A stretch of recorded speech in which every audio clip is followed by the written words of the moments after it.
Wealthy business organizations and conservative advocates have been trying to move toward this Supreme Court moment for decades. And now with 3 appointees of former President Donald Trump on the bench, their goals appear achievable and the regulatory world may be turning upside down.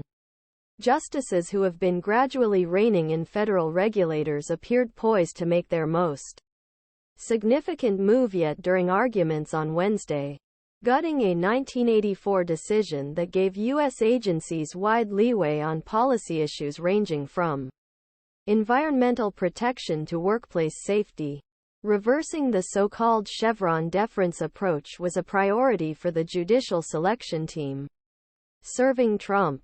This was on par with some right-wing activists seeking to overturn constitutional abortion rights. Wade delivered this agenda item when he overturned his case. Don McGahn, the former White House lawyer who controls Trump's judicial picks, has regularly praised ministration's anti-regulatory agenda. He was particularly intrigued by the records of Trump's first 2 appointees, Neil Gorsuch and Brett Kavanaugh. There's actually a consistent pattern here where judicial selection and deregulation efforts are essentially the other side of the same coin, McGahn said in a 2018 appearance. McGahn also talked about Gorsuch's personal history. The Chevron case dates back to the early 1980s tenure of Anne Gorsuch, then administrator of the Environmental Protection Agency, who scaled back air and water quality initiatives during Reagan's deregulation era. Unlike Justice Gorsuch, my mother was not head of the EPA, he told a law school audience in 2020. But added, I always disliked concentration of power. The Trump administration's disdain for so-called administrative state has been shared by 2 other key players in the judicial project.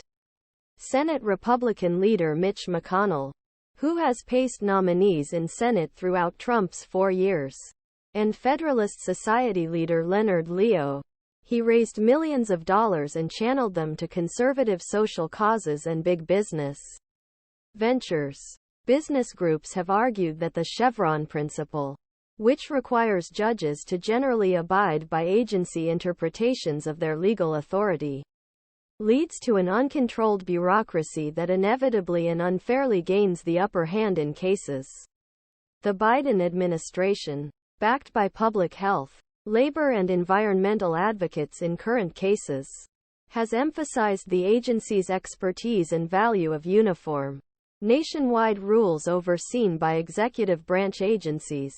Gorsuch and Roberts leave no room for doubt during more than 3 hours of rapid-fire debate.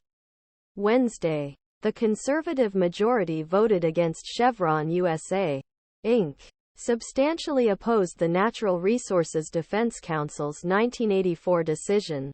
The government always wins, Justice Gorsuch said. Chevron is exploited against the individual and in favor of the government. Chief Justice John Roberts suggested through his questions that he believed